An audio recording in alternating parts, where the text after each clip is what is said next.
and welcome to this edition of the Native News Update on this Wednesday, April 13th.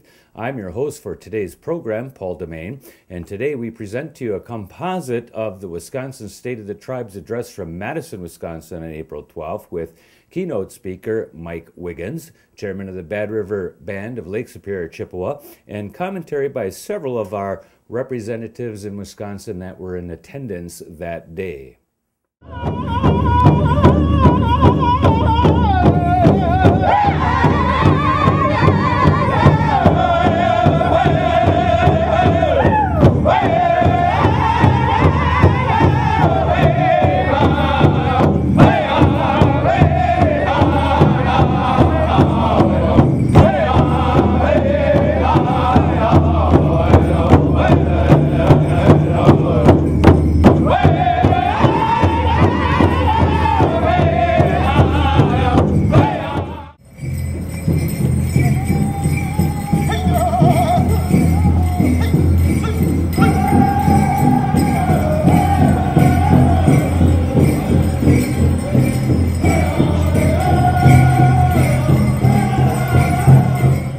When I call your name, please rise. And Forest County Potawatomi Community, James Crawford, Vice Chairman.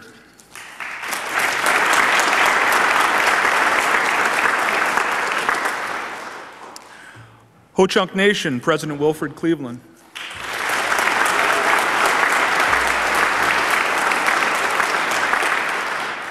Lakoutere Band of Lake Superior Chippewa Indians, Chairman Lewis Taylor.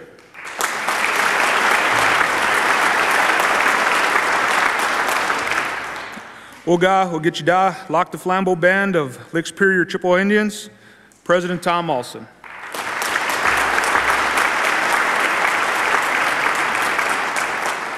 Lac Vieux des Airs Band of Lake Superior Chippewa Indians, Chairman Alan Shively.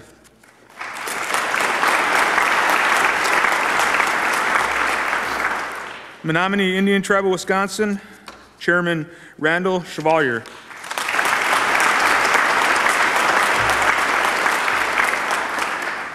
The Oneida Tribe of Indians of Wisconsin, Chairman Richard Hill.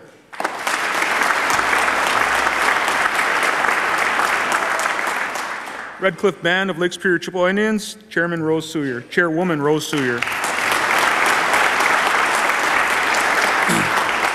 St. Croix Chippewa Indians of Wisconsin, Chairman Lewis Taylor.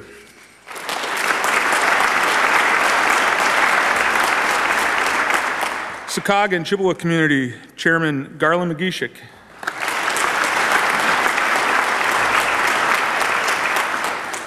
Stockbridge Muncie Community Council Member Scott Veely.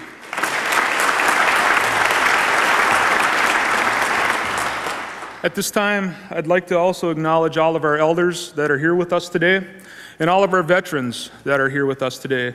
Without their leadership, without their sacrifice, and everything they bring for us, things like gatherings like today would never be possible. So, each tribal leader who is here today represents a beautiful sovereign nation that is autonomous, complex, and unique in its tribal heritage and identity. We do share as tribes many commonalities that strengthen and bond us, but we also share many differences, socially, culturally, economically. It's these differences, when I really think about it, that underscore the importance of that government-to-government relationship. Each tribe has its own unique story, and ultimately its own unique level of need and level of administrative capacity to meet that need. Today we come here united in a reaffirmation of how important our tribes view the government-to-government relationship that we have with the state of Wisconsin. The tribes do not take this relationship for granted and understand that, like all relationships, it takes work, commitment, and perseverance to grow and strengthen what we have. In our State of the Tribes address last year, Chairman Taylor from St. Croix relayed the shared victories that can result from meaningful discussion and work from our governments. Shared victories such as the codification of the Indian Child Welfare Act and the mutual aid bill in the law enforcement realm were two gleaming examples of what can come when our governments choose to work together. In summary, last year's State of the Tribes was celebratory and appreciative, and it spoke to The good work and the consistency and the perseverance of sticking together and working at issues that sometimes have to transcend different administrations and different political governments. Let us resolve to keep the lines of communication filled with integrity, filled with meaningful dialogue and work. Tribal leaders face the same challenge that the leadership of Wisconsin faces, trying to improve the quality of life for our people in the face of these dwindling resources and budget challenges is difficult. The types of budget topics that are being considered today are rather unpleasant and oftentimes mired in controversy. Like Wisconsin, many tribal budget meetings have centered around the need for fiscal conservancy, the need to create jobs, and the unmet needs of the people we serve. Our tribal nations feel the effects of today's economy and the evolving political landscape. We feel the effects of rising healthcare costs. We see the unemployment numbers, and we feel the burden of our people who are struggling. We shoulder the rising costs of gas and energy and feel its effects in all aspects of our nation. And I guess maybe most importantly, we recognize that we are falling a bit short at fulfilling the unmet needs of our people. Today, the sovereign tribes come with a message for the leadership of Wisconsin. We are committed to communication, meeting the unmet needs of our people, and caring for the environment.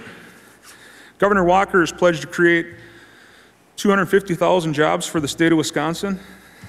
The tribes echo the need to create more jobs. Back in 1987 through 91, the tribes were a powerful engine for job creation. Since then, the tribes have become one of the largest, if not the largest, employers in their respective counties. This development has extended far beyond the reservation.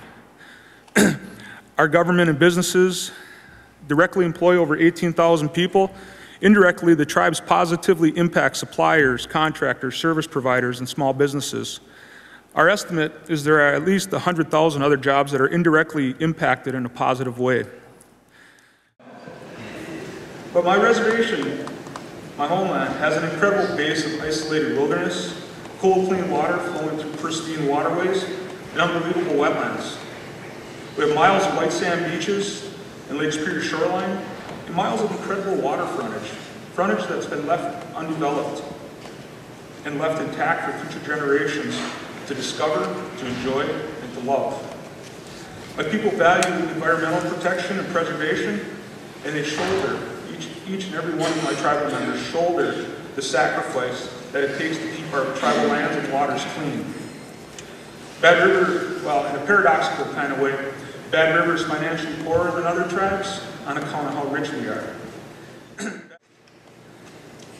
To that, I guess I'd just say, the tribes are compelled through a unified value system based in culture and our worldview as it pertains to the environment, to see beyond ringing endorsements and ultimately well beyond industrialization, especially industrialization with unquantified and undetermined environmental risks. The tribes recognize that threats to surface water, groundwater, air quality, and ultimately our Anishinaabe way of life sound a call to action, a call to protect and preserve what we have for future generations. But the most important thing that he did, I think he set the stage for ongoing dialogue about some very, very important issues that we have coming before us. Number one, for all of us in Wisconsin, and particularly for the residents of Bad River, is the protection of the Bad River watershed with the possibility of iron ore mining just south of Bad River in the Pinocchio Range. And I think that Chairman Wiggins was very good about saying that this is non-negotiable. The environmental quality is not just something we can talk about, it is something that we have to stand up for, we have to treasure it, and we have to make sure that it persists for generations. He held up the story about the proposed mine, and I've been seeing stories all over promoting this jobs thing in regards to mines, and I think that, personally, I think that's more of a propaganda thing.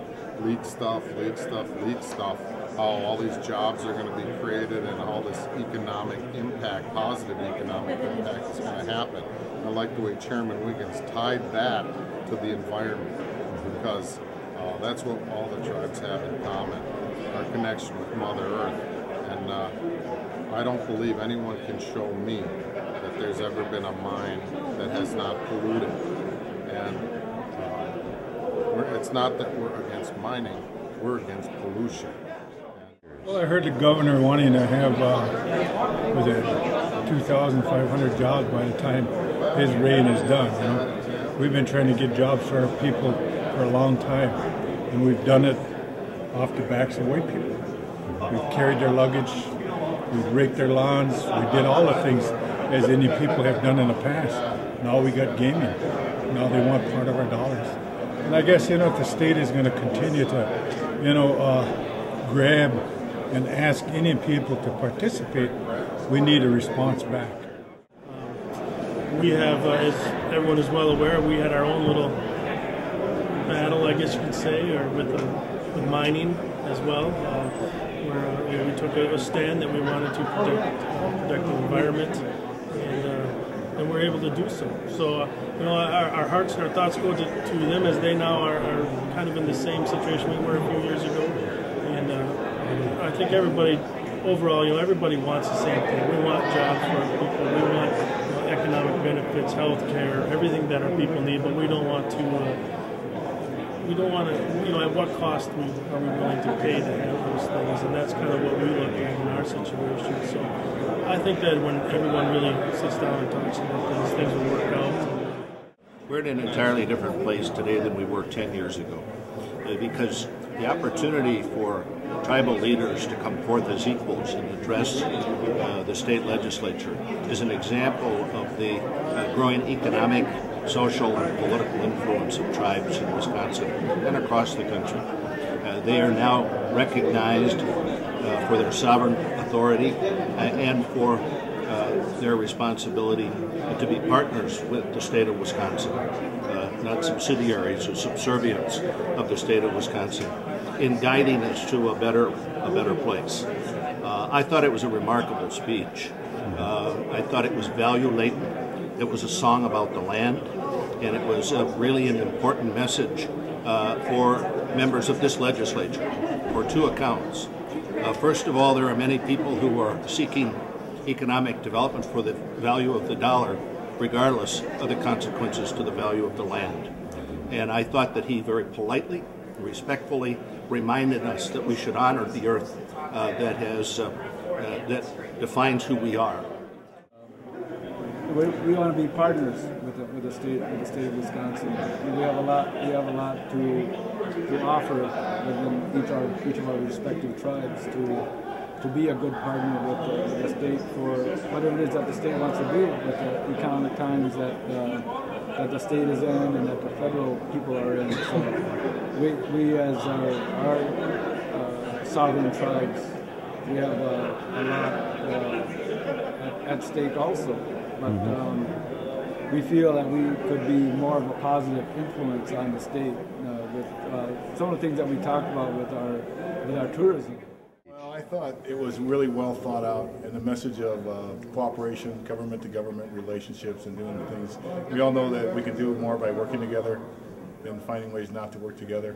And it's a mutual respect based on our mutual sovereignties and what we can bring to the table in terms of job creation, protecting the environment, health care, economic development, and the list goes on. So we both share the same similar responsibilities as representing our people and our nations, and issues that need to be dealt with tender care and an understanding about who we are as sovereigns, what our capacity is in terms of economic development, what our interests are in terms of protecting the sacred Mother Earth and how that relates back to the mining issues, what we need to do work together in terms of health care and what services that we provide for our elders and our children.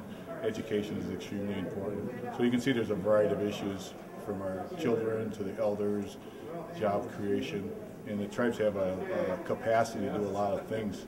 So what's important is that they visit our communities and our nations to see what can be done in the spirit of collaboration.